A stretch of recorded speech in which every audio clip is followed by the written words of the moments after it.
The Great Hall of Valtheris was the largest structure ever built by any species in the known galaxy. Its crystal walls stretched upward for nearly a mile, and its floors could hold 100,000 beings with room to spare. For 3,000 years, the rulers of the Dominion of 12 empires had gathered here to divide conquered worlds among themselves and celebrate their absolute power over the stars. Today, however, there was no celebration. Today, there was fear. Supreme Chancellor Morath sat upon his throne of black stone, his ancient eyes fixed on the massive display screen that dominated the far wall. Around him, the representatives of all 12 empires had gathered in uncomfortable silence. Some whispered to their aides. Others simply stared at the images on the screen with expressions of disbelief. Admiral Kethris of the Velthari Imperium stood before them all, his scaled green skin glistening under the artificial lights. He was considered the finest military mind in the Dominion, strategist who had crushed rebellions on 100 worlds and never known defeat. But today, even he seemed uncertain.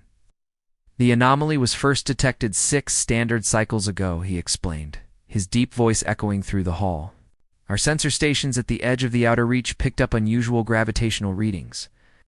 We assumed it was a natural phenomenon, perhaps an unstable wormhole or a dying star. He touched a control on his wrist device, and the image on the screen changed. It showed a swirling mass of blue and white energy, like a wound in the fabric of space itself. We were wrong, Kethros continued. This is a stable transit corridor. Someone built it, and someone is using it. Lady Cirrus of the Merchant Confederation leaned forward in her seat. She was a tall, thin creature with silver skin and 4 arms, each adorned with expensive jewelry. Her people controlled most of the trade routes in Dominion space, and she had grown wealthy beyond measure. The idea that something could threaten that wealth made her voice sharp with worry. Built it? That is impossible. The technology required to create a stable corridor of that size would be beyond even our combined capabilities. And yet, there it is, Kethris replied simply. Chancellor Morath raised one withered hand, and the hall fell silent. He was over 800 years old, the longest-lived ruler in Dominion history.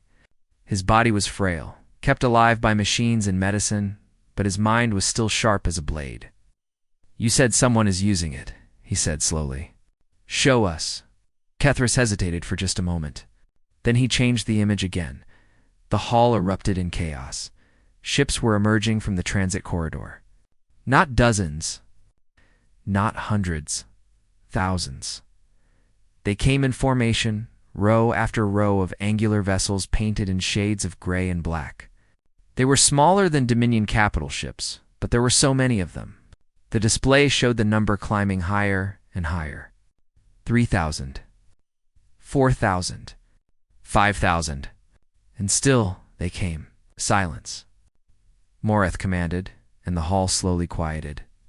The Chancellor rose from his throne, his mechanical legs carrying him forward until he stood directly before the display.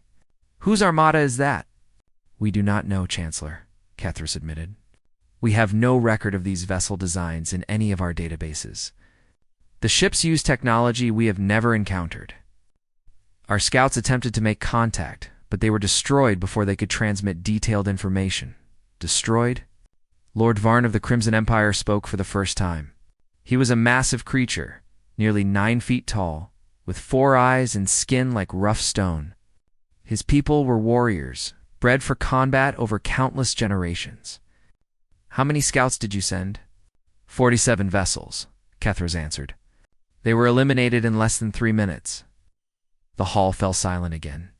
47 scout ships were not insignificant. They were fast, well-armed, and crewed by experienced officers. For them to be destroyed so quickly suggested a level of military capability that none of them had expected. There is more, Kethris said.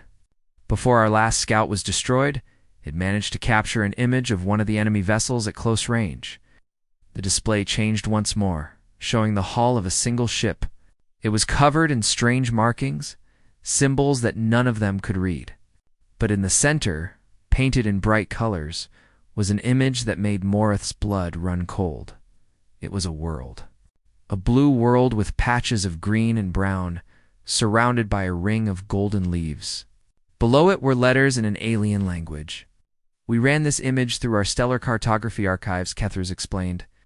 The world depicted matches a planet in an uncharted system at the far edge of the galaxy, a world we surveyed 200 years ago and dismissed as insignificant. What world? Morath demanded. The local inhabitants called it Earth. The name meant nothing to most of the council. But Morath remembered. 2 centuries ago, a Velthari patrol had reported finding a primitive species on a small blue world.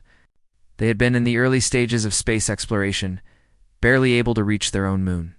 The patrol commander had recommended standard protocol for such discoveries: observation and eventual absorption into the Dominion. As a labor class, but the patrol had never returned to complete the absorption. There had been more pressing matters. A rebellion in the Outer Territories.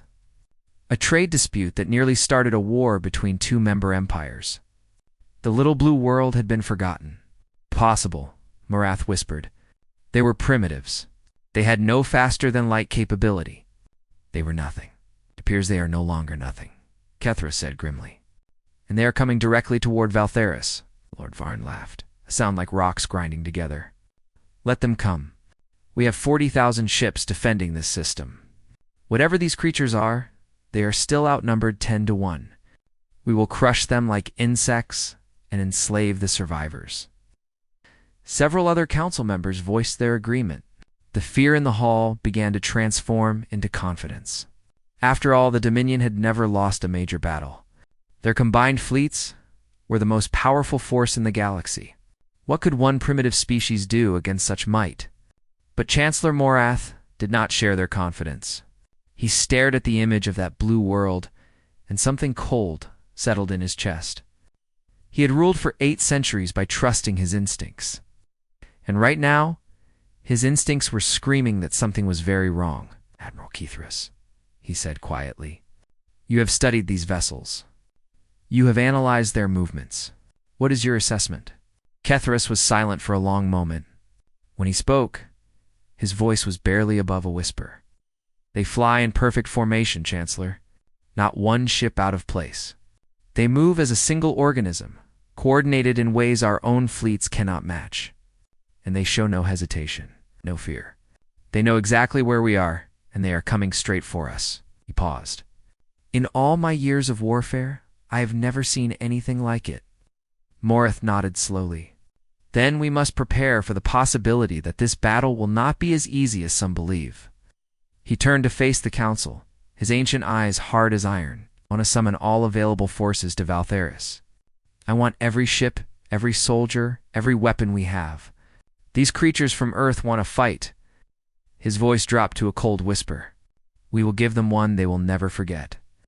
But even as the council scrambled to obey, Morath could not shake the feeling that the galaxy was about to change forever. The bridge of the carrier, resolute, was quiet except for the soft hum of machinery and the occasional beep of computer systems. Commander Daniel Price stood at the center of it all, his hands clasped behind his back, watching the stars streak past on the main view screen. He was 53 years old, with gray hair and a face lined by decades of military service. His uniform was simple, dark blue with silver trim, bearing no medals or decorations despite his many achievements. Behind him, the bridge crew worked at their stations with calm efficiency. They were young, most of them born after the world had changed. They had grown up knowing that humanity was not alone in the universe, and that the universe was not friendly. Transit complete in 6 minutes. Commander reported Lieutenant Grace Kim from the navigation console. She was small and precise, her fingers moving across her controls with practiced ease. All ships maintaining formation. No anomalies detected. Daniel nodded without turning around. Communications. Any word from the Admiral? Lieutenant Peter Walsh looked up from his station. He was a broad-shouldered man with kind eyes, the son of a fisherman from Maine who had traded the ocean for the stars. Admiral Harrison is holding a final briefing with the carrier commanders, sir. She addressed the fleet in 10 minutes. Very good. Daniel finally turned away from the view screen and walked slowly around the bridge. checking each station, offering a word of encouragement here, a nod of approval there. It was a ritual he had performed before every major engagement, a way of reminding his crew that they were not just numbers in a computer, but people he cared about. He stopped beside the tactical station, where Lieutenant Commander Susan Park was running final diagnostics on the weapon systems. She was one of the oldest members of his crew, a veteran of the border skirmishes that had followed first contact with the Dominion. "Everything ready?" he asked quietly. Susan nodded, her dark eyes serious. "Weapons are hot, shields at full capacity, and the fighter squadrons are standing by for launch." She hesitated. "Commander, may I speak freely?" "Always. The crew is nervous. We've trained for this moment our entire lives, but training isn't the same as the real thing. Some of them are wondering if we can actually win this fight." Daniel considered her words carefully. It was a fair concern. The Dominion fleet defending Valtheris numbered 40,000 ships. Humanity had brought just over 5,000. On paper, the odds were impossible, but Daniel had learned long ago that wars were not won on paper. "Do you know why we're going to win, Susan?" he asked. She shook her head. "'Cause we have something they don't. We have a reason to fight." He gestured at the view screen, where the stars continued their endless dance. "Out there, those empires have spent 3,000 years conquering and enslaving. They fight because it's what they've always done. But us, we fight because we remember what they did to New Boston. We fight for the 300,000 people who died because some alien admiral decided our lives were worthless." Daniel's voice hardened. "Every person in this fleet lost someone that day. Every person in this fleet has spent years preparing for this moment. The Dominion thinks we're just another primitive species to be crushed. They're about to find out how wrong they are." Susan managed a small smile. "Yes, sir." The main view screen flickered, and Admiral Catherine Harrison's face appeared.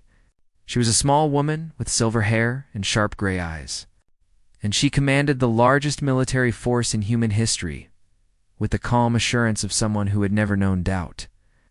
"All ships." "This is Admiral Harrison," she began, her voice clear and steady. "In a few minutes, we will exit the transit corridor and engage the enemy. I will not lie to you. The forces arrayed against us are vast. They have numbers, experience, and technology that we cannot match." She paused, and when she spoke again, her voice carried the weight of 2 centuries of pain. "But they do not have what we have. They do not have the memory of New Boston burning. They do not have the names of 300,000 souls carved into their hearts. They do not have the fury of a species that was pushed to the edge of extinction and refused to die." Daniel watched his crew as the Admiral spoke. He saw backs straighten, jaws set, fear transform into determination. This was what they had trained for.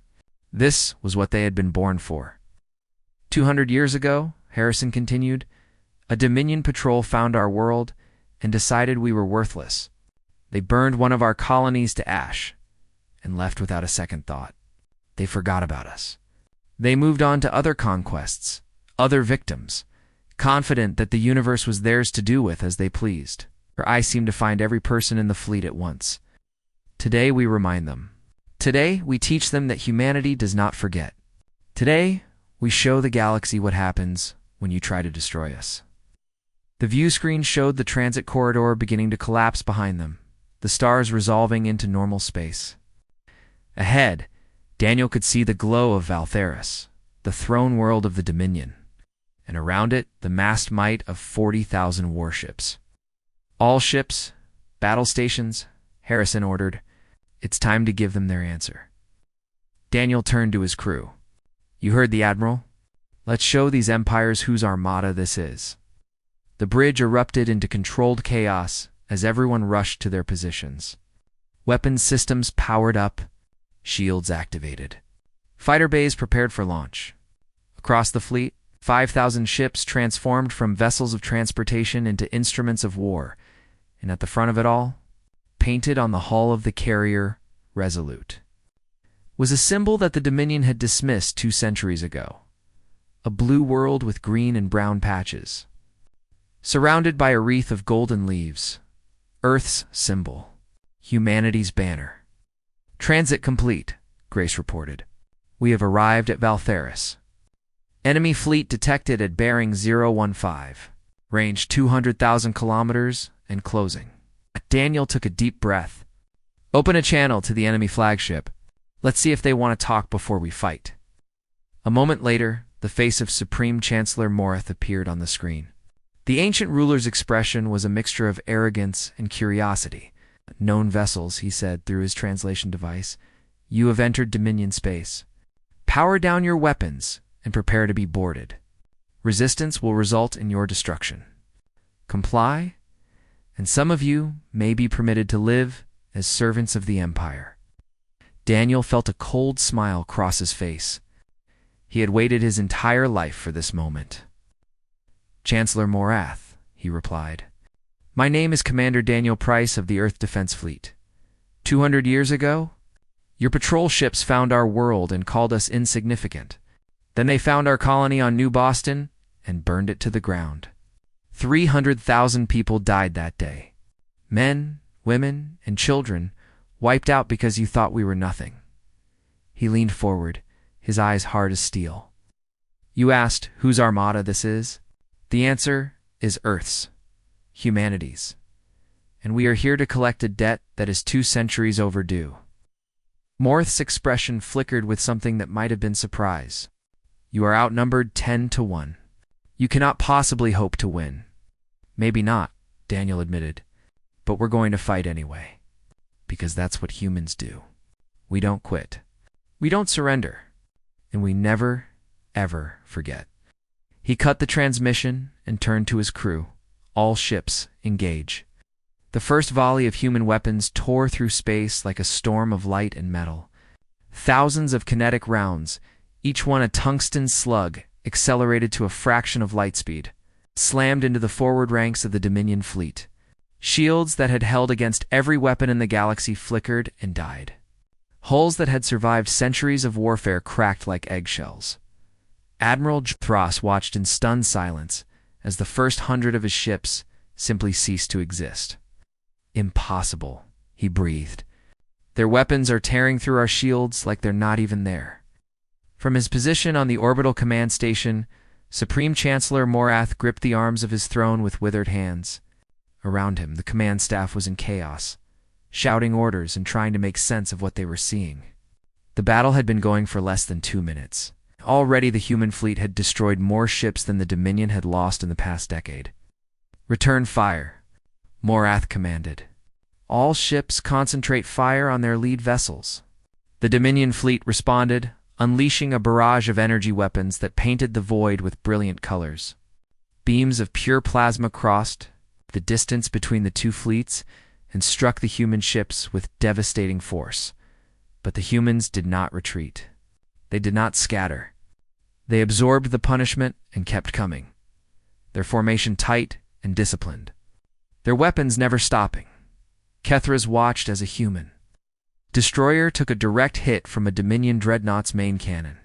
The smaller ship's shields collapsed, and its hull began to glow with heat. By all rights, it should have been destroyed. Instead, it accelerated directly toward the dreadnought that had wounded it. What are they doing? Kethras demanded. The destroyer slammed into the dreadnought at full speed, detonating its remaining weapons and fuel reserves on impact. Both ships vanished in a bloom of fire that consumed 3 other Dominion vessels that had been flying too close. They're ramming us, one of the tactical officers said, his voice barely a whisper. They're deliberately ramming us. Morith felt something cold settle in his chest. In 3,000 years of Dominion history, no species had ever used such tactics. Self-sacrifice was considered primitive, irrational, the act of creatures who had nothing to lose. The Dominion fought to conquer and survive. They did not throw their lives away. But these humans fought differently. They fought as if dying was simply another weapon in their arsenal. On the Resolute, Commander Daniel Price shouted orders over the din of battle. The ship shook constantly as enemy weapons struck its shields, and the lights flickered with each impact. Around him, his crew worked with desperate efficiency, firing weapons, adjusting shields, coordinating with other vessels in the fleet. Port shields at 30%, Susan reported from the tactical station. We've lost the torpedo tubes and our forward sensors are damaged. Keep firing, Daniel ordered. Target their command ships. We need to disrupt their coordination. Commander, Grace called out from navigation. The Valiant is requesting assistance.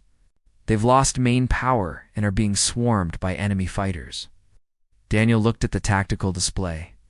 The Valiant was a cruiser that had been part of his battle group for 3 years. Its commander, Captain Maria Santos, was one of the finest officers he had ever known.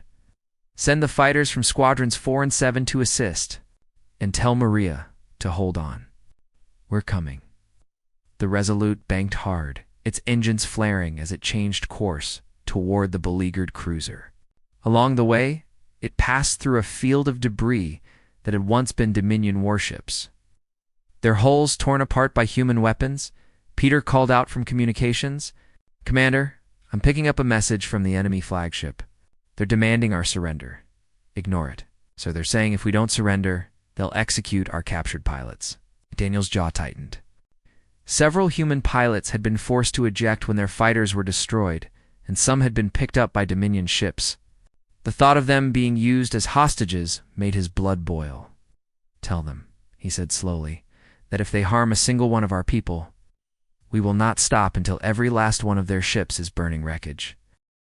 He returned his attention to the battle. The Valiant was visible now, surrounded by enemy fighters that were pounding its weakened hull with weapons fire. As Daniel watched, one of the Dominion fighters made a strafing run that punched holes through the cruiser's bridge. All weapons, target those fighters, Daniel ordered. Get them off the Valiant. The Resolute's guns opened up, filling the space around the cruiser with deadly fire. Dominion fighters exploded by the dozens, their fragile hulls no match for human weapons. Within minutes, the swarm had been reduced to scattered survivors fleeing back toward their carrier ships. Valiant, this is Resolute, Daniel said over the comm. What's your status? There was a long moment of static before Captain Santos replied.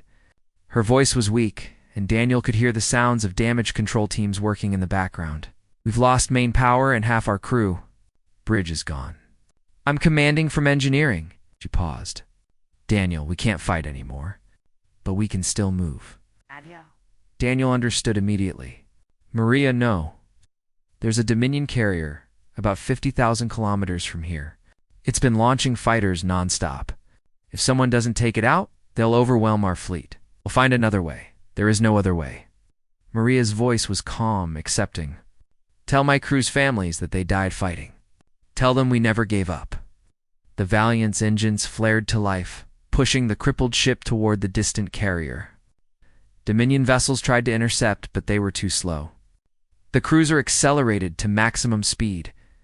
Ignoring the weapons fire that tore chunks from its hull, Daniel watched in silence as the Valiant struck the carrier amidships. Both ships vanishing in an explosion that lit up the void for thousands of kilometers. Rest well. Maria, he whispered. The battle raged for hours. Ships died on both sides, filling the space around Valtheris with debris and bodies. But slowly, steadily, the tide began to turn. The human fleet had lost nearly half its strength, but the Dominion had lost far more. For every human ship destroyed, 5 or 6 Dominion vessels went with it. The aliens simply could not match human ferocity, human determination, human willingness to sacrifice everything for victory. Admiral. Kethros watched his fleet crumble and knew that he was witnessing something unprecedented. In 3,000 years, the Dominion had never lost a major battle. Today, they were not just losing. They were being destroyed. Chancellor, he said quietly, turning to face Morith, we must retreat. If we stay here, we will lose everything. Morith stared at the tactical display, his ancient face twisted with disbelief. Retreat? We are the Dominion. We do not retreat. If we do not retreat, we will have no fleet left to defend our other worlds. The humans have won this battle. We must accept that and prepare for the next one. For a long moment, Morith said nothing. Then, slowly, he nodded. Signal all ships. Fall back to the secondary defensive line. Turned to look out the viewport at the burning remains of his fleet. and send a message to the other empires. Tell them what has happened here. Tell them that the primitives from Earth have defeated the greatest fleet in Dominion history. As the surviving Dominion ships began to withdraw, Daniel Price allowed himself a moment of relief. They had done it. Against impossible odds, they had won, but as he looked at the tactical display, at the hundreds of markers representing destroyed human ships, he knew that this was only the beginning. All ships, Admiral Harrison's voice came over the fleet-wide channel. The enemy is retreating. Do not pursue. Secure the battlefield and begin rescue operations for any survivors. Daniel slumped back in his chair, exhaustion finally catching up with him. Around him, his crew was cheering, embracing each other, some of them crying with relief. They had asked whose Armada this was. Now the galaxy knew the answer. The orbital command station above Valtheris had fallen silent. Its corridors, once filled with the bustle of Dominion officers and servants, were now empty except for the occasional patrol of human marines. The great throne room where Supreme Chancellor Morath had ruled for 8 centuries was being converted into a temporary command center for the human occupation force. Admiral Catherine Harrison stood at the viewport, looking down at the planet below. Valtheris was a beautiful world, covered in sprawling cities and lush gardens. For 3,000 years, it had been the heart of an empire that had crushed countless species beneath its heel. Now, it was a conquered territory, its rulers dead or imprisoned, its fleet reduced to burning debris. Commander Daniel Price entered the throne room and walked to stand beside her. He had not slept in over 40 hours, and the exhaustion showed in the lines on his face and the shadows under his eyes. But there was something else there too, something that looked like satisfaction. "Final casualty reports are in," he said quietly. "We lost 418 ships, 112,000 personnel killed, another 50,000 wounded." Harrison nodded slowly. She had expected the numbers to be high. And the enemy? 34,000 ships destroyed, another 6,000 captured. We estimate their personnel losses at somewhere around 4 million. Daniel paused. Chancellor Morath was killed when our Marines stormed this station. He refused to surrender. Went down fighting with an energy blade in his hand. Fitting end for a tyrant, perhaps. Daniel turned to look at the throne, now empty and dark. The question is, what happens now? Harrison did not answer immediately. She had been asking herself the same question ever since the battle ended. Humanity had won an impossible victory, but the war was far from over. 11 empires still remained in the Dominion, their combined forces vastly outnumbering what was left of the human fleet. "Earth is accelerating production," she said finally. "The shipyards are working around the clock. We should have another 1,000 ships within 3 months, 5,000 within a year. Will it be enough? I don't know." She turned to face him, her gray eyes hard. "But we didn't start this war, Daniel. They did. And we will not stop until we've made sure they can never threaten us again." A soft chime announced the arrival of another visitor. They turned to see Lieutenant Grace Kim, escorting a tall, thin figure with silver skin and 4 arms. Lady Cirrus of the Merchant Confederation had been one of the few council members to survive the battle, and she had requested a meeting with the human commanders. "Admiral Harrison," Commander Price Cirrus said, her voice carefully neutral. "Thank you for agreeing to see me." Harrison gestured for her to approach. "You wanted to talk? So talk." Cirrus moved closer, her 4 eyes studying the 2 humans with obvious curiosity. "I have been a member of the Dominion Council for 300 years. In that time, I have seen dozens of species conquered, enslaved, and absorbed into the Empire. I have watched fleets numbering in the hundreds of thousands crush all resistance. I thought I understood how the galaxy worked." She paused, her gaze drifting to the viewport and the debris field beyond. "I was wrong. Your species has accomplished something I would have believed impossible. You have defeated the Dominion in open battle. You have killed the Supreme Chancellor. You have shattered the myth of our invincibility." Daniel crossed his arms. "Is there a point to this? Or are you just here to tell us how impressed you are?" "The point, Commander, is that the galaxy is about to change. The other 11 empires are already gathering their forces. They are afraid, and afraid creatures do desperate things. Within a month, they will have assembled a fleet of over 200,000 ships, and they will come here to retake Valtheris and destroy your species once and for all. We're aware of the threat, Harrison said calmly. Are you aware that you cannot possibly win? Cirrus leaned forward, her voice urgent. I have no love for the Dominion.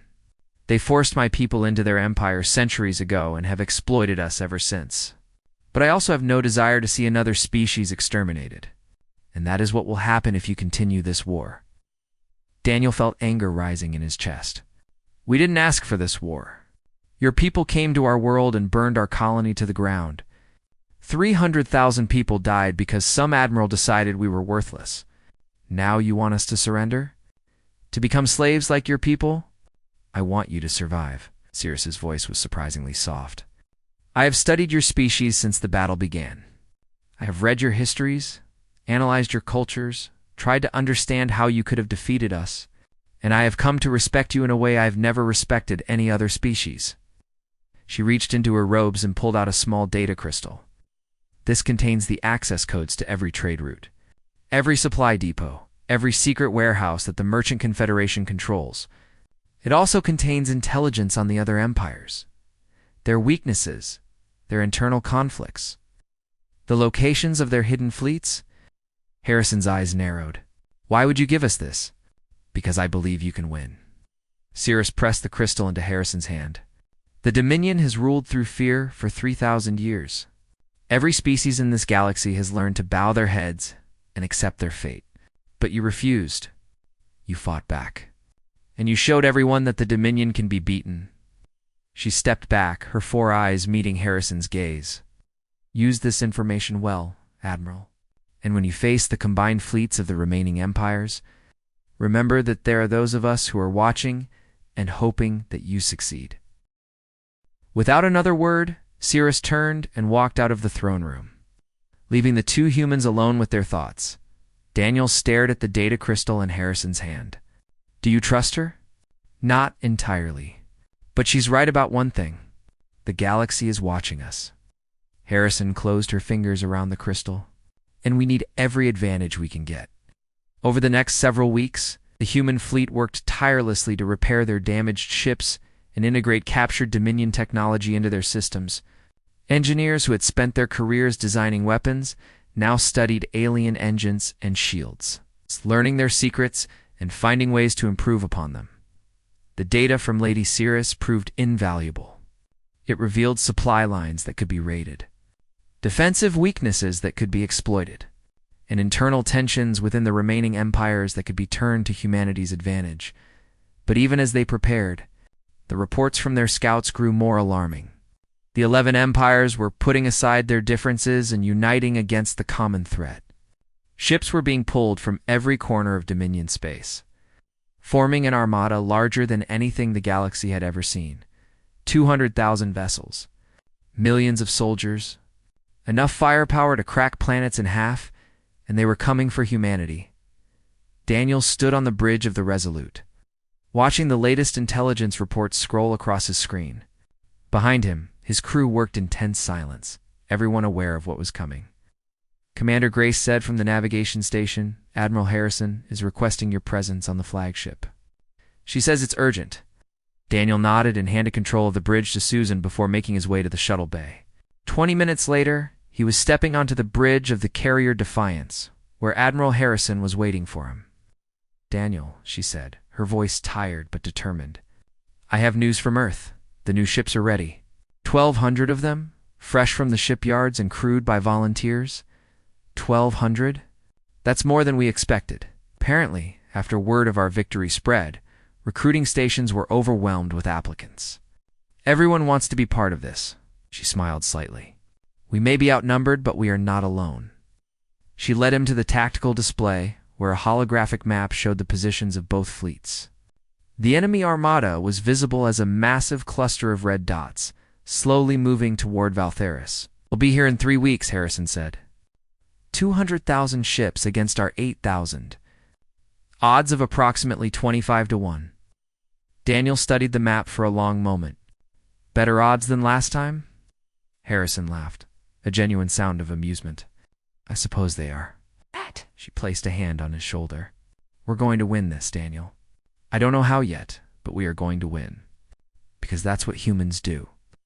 Daniel looked at the display, at the impossible odds arrayed against them, and felt something strange rising in his chest. It took him a moment to realize it was hope, the Battle of the Crimson. Nebula would be remembered as the largest military engagement in galactic history. 200,000 Dominion ships faced 8,000 human vessels across a field of blood-red dust and dying stars. Military analysts from a dozen species had predicted a decisive Dominion victory. They calculated that the human fleet would be destroyed within hours, and that nothing would remain to stop the combined empires from wiping humanity from existence. They were wrong. Admiral Catherine Harrison had spent months studying Dominion tactics, learning their weaknesses and developing strategies to exploit them. She knew that the alien commanders relied on overwhelming force and predictable formations. They fought the same way they had fought for 3,000 years, never adapting, never evolving. Humanity, on the other hand, had spent 2 centuries doing nothing but adapting and evolving. The battle began when the human fleet emerged from the nebula's concealing dust clouds and struck the Dominion. Formation from 3 directions simultaneously. While the main force engaged the enemy head-on, 2 flanking groups targeted the command ships and supply vessels that kept the massive Armada functioning. Commander Daniel Price led the flanking attack on the left. His battle group consisted of 30 ships, all of them fast destroyers and cruisers that could hit hard and disappear before the enemy could respond. They tore through the outer screening vessels and drove deep into the heart of the Dominion formation. Target that carrier. Daniel shouted as the Resolute banked hard to avoid a barrage of enemy fire. All weapons concentrate on its engine section. The Resolute's guns roared, joined by the weapons of a dozen other ships. The Dominion carrier, a massive vessel nearly 3 kilometers long, tried to turn away, but it was too slow. Human weapons punched through its shields and tore its engines apart. Secondary explosions rippled along its hull, and then it came apart in a bloom of fire that consumed 2 escort ships flying too close. Enemy fighters incoming, Grace warned from the navigation station. Bearing 275, closing fast. Daniel looked at the tactical display and saw a swarm of red dots converging on his position. There were hundreds of them, far more than his battle group could handle alone. All ships formed defensive formation. Fighters launch and intercept.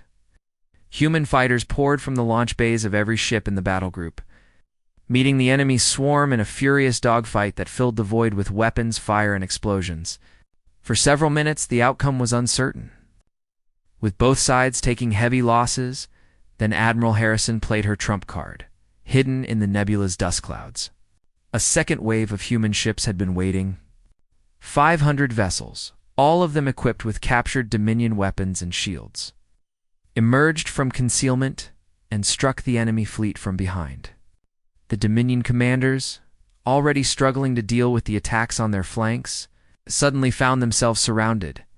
Chaos erupted throughout the enemy formation. Ships collided with each other as they tried to reposition. Communications broke down as command vessels were destroyed. Individual captains, left without orders, began making contradictory decisions that only added to the confusion. The human fleet, by contrast, moved with perfect coordination. Every ship knew its role. Every captain understood the overall strategy. They fought as a single unified force. The battle raged for 3 days. Ships died by the thousands on both sides. The nebula's red dust clouds became tinged with the glow of countless explosions. But slowly, steadily, the Dominion fleet began to crumble. On the second day, Lord Varn of the Crimson Empire was killed when his flagship was destroyed by a concentrated barrage from a human battlecruiser. His death sent shockwaves through the Empire's forces, and thousands of ships began retreating rather than continue fighting without their leader. On the third day, the remaining Empire commanders attempted to negotiate a surrender. Admiral Harrison's response was simple and direct: unconditional surrender, immediate disarmament, and the release of all prisoners. The empires had no choice but to accept. When the guns finally fell silent, the dominion of 12 empires had ceased to exist. 1 month later, the Great Hall of Valtheris was filled once again. But instead of the rulers of conquering empires, it now held representatives from thousands of worlds and hundreds of species. All of them gathered to witness the birth of something new. Admiral Daniel Price, recently promoted after Admiral Harrison's retirement, stood before the assembly. He wore a simple uniform, dark blue with silver trim, and his face showed the weariness of someone who had seen too much war. But his voice was strong and clear as he addressed the gathered representatives. For 3,000 years, this galaxy was ruled by conquest and fear. The strong took what they wanted, and the weak had no choice but to submit. Species were enslaved. Worlds were destroyed. Cultures that had developed over millions of years were wiped out because someone decided they were worthless. He paused, his gaze sweeping across the assembly. Humanity knows what it feels like to be called worthless.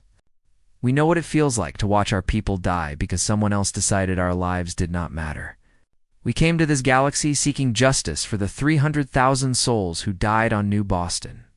We came seeking vengeance against those who thought they could destroy us without consequence. Daniel took a deep breath. But vengeance is not enough. Destroying the Dominion does not bring back the dead. It does not heal the wounds of countless species who suffered under their rule. If all we do is replace one empire with another, then we have learned nothing. And the cycle of violence will continue forever. He reached into his pocket and pulled out a small data chip. This contains the charter of the Terran Compact. Not an empire, but a federation of free peoples. Every species represented here will have a voice. Every world will govern itself according to its own traditions and values. And together, we will build something the galaxy has never seen before. A civilization based on cooperation rather than conquest. Lady Cirrus of the former Merchant Confederation stepped forward. Her forearms held a ceremonial scroll, and her silver face was solemn. The species of this galaxy have lived in fear for millennia, she said. We learned to bow our heads, to accept our fate, to hope that the powerful would not notice us. When humanity arrived, we expected more of the same. Another conqueror, another tyrant. She turned to face Daniel, and something like a smile crossed her features. We were wrong. Your species showed us that the strong do not have to crush the weak, that courage can triumph over numbers. That hope is not foolish but necessary. She unrolled the scroll and held it out to him. On behalf of the peoples of this galaxy, I accept the charter of the Terran Compact. May it bring the peace and freedom that we have dreamed of for so long. Daniel took the scroll, And the hall erupted in applause that seemed to shake the very walls. Later that evening, Daniel stood alone on a balcony overlooking the city below. The celebrations were still going on, fireworks painting the sky in brilliant colors. But he had needed a moment of quiet. Grace found him there, 2 glasses of wine in her hands. She handed him one and stood beside him, watching the fireworks in comfortable silence. You know, she said finally, when I joined the fleet, I never imagined we would end up here, conquering empires, reshaping the galaxy, building a new civilization. Neither did I. I just wanted to make sure what happened in New Boston would never happen again. And now, he looked up at the stars, the same stars that humanity had gazed upon for countless generations, dreaming of what lay beyond. Now we have work to do. The compact is just words on paper until we make it real. There will be challenges, disagreements, maybe even conflicts. Building something new is always harder than destroying something old. Grace nodded. But we'll manage. We always do, yes. Daniel raised his glass toward the stars. We always do. Far below in the streets of Valtheris, beings from 100 different species celebrated together. They did not know what the future held. They did not know what challenges awaited them. But for the first time in 3,000 years, they had something that the Dominion had tried to take from them. They had hope. And on the hull of every human ship in the fleet, painted in colors that would never fade, were the words that had become humanity's promise to the galaxy. We remember. We endure. We will never surrender. The end.